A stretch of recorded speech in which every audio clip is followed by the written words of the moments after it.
खरं तर मला अमित शहांना आणि केंद्र सरकारला एवढंच म्हणायचं आहे की गाडी केव्हाही वळवता येते, पण वळण आल्याशिवाय वळवू नये. आणि कायद्याच्या निर्णयाचंही तसंच असतं की लोकांना विश्वासात घेतल्याशिवाय पारित करू नये. अहो, ज्याच्यावर वेळ येते ना त्यालाच कळ येते.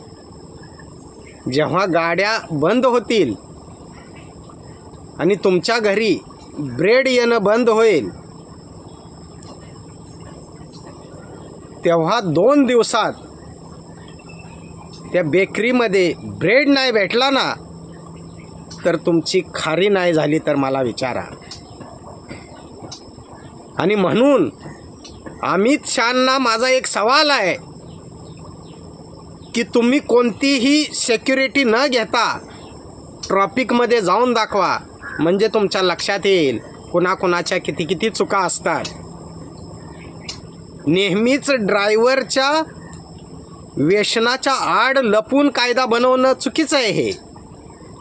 आणि तुम्हाला काय वाटतं, या कायद्यामुळे ॲक्सिडेंट थांबतील? साफ चुकीचं. या कायद्यामुळे ॲक्सिडेंट थांबणार नाही आहेत. ॲक्सिडेंट थांबण्यासाठी तुम्ही जो हायवे बनवताय ना त्या सर्व्हिस रोडच्या मध्ये बॅरिकेड असतात, ते बॅरिकेड लावायच्या आधीच रस्ते तुम्ही सुरू करता. आपल्या तर्फे उद्घाटन व्हावं, आपला झेंडा जगामध्ये मिरवावा यासाठी तुम्ही उद्घाटन करत सुटता.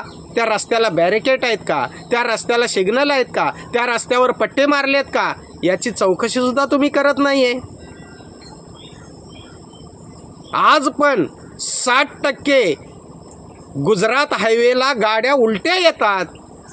तुम्ही याच्यावर काय नियंत्रण केलं? आज पण गावगावच्या ठिकाणी रस्त्याचा स्पीड ब्रेकर आणि स्पीड ब्रेकरवरतीच पाटी असते की पुढे स्पीड ब्रेकर आहे. आता स्पीड ब्रेकरवरची पाटी वाचायची की स्पीड ब्रेकर चुकवायचा? स्पीड ब्रेकर येण्याआधी 1 किलोमीटरवरती इन्स्ट्रक्शन असलं पाहिजे. बऱ्याच ठिकाणी तुम्ही सर्च करा की बऱ्याच ठिकाणी स्पीड ब्रेकरवरच पाटी असते. मग त्या ड्रायव्हरनं वाचायचं की गाडी कंट्रोल करायची? त्याला तो अवधी तरी पाहिजे, तो मध्ये प्ले तरी पाहिजे. दुसरी गोष्ट, गुजरात हायवेला कितीतरी गाई म्हैसी गाडीच्या मध्ये येतात आणि त्यांना वाचवण्यामध्ये ड्रायव्हर जोरात ब्रेक दाबतो, गाडी स्किट होते आणि त्याचं नशीब जर फुटका असेल तर मागचा ट्रक किंवा गाडी येऊन त्याला उडवते. त्यावेळेला माझा अमित शहांना प्रश्न आहे की त्या गायीकडून 7 लाख रुपये घेणार आहात का? त्या गायीला 10 वर्ष तुरुंगात टाकणार आहात का? पावसाळ्यामध्ये खड्ड्यांमुळे हजारो लोक मृत्युमुखी पडतात.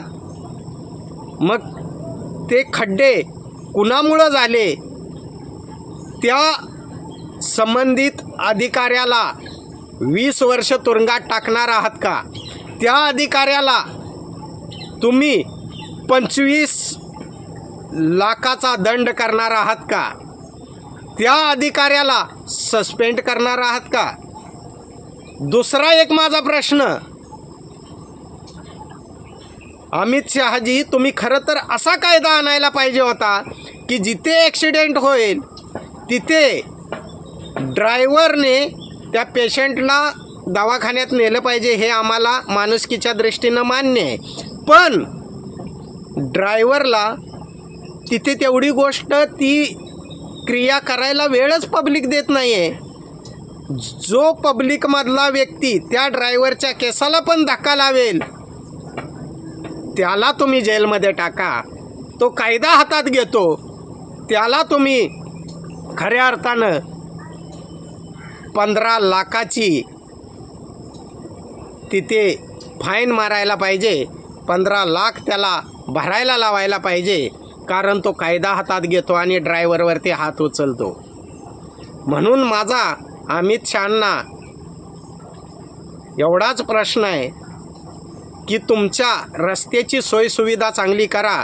रस्त्याचं नियंत्रण हे रस्त्याच्या सोयीसुविधेवर अवलंबून असतं. 200 किलोमीटर गेलं तरी टॉयलेट नाही आहे, बाथरूम नाही आहे. ड्रायव्हरचं कॉन्सन्ट्रेशन बिघडल्याशिवाय राहत नाही आहे.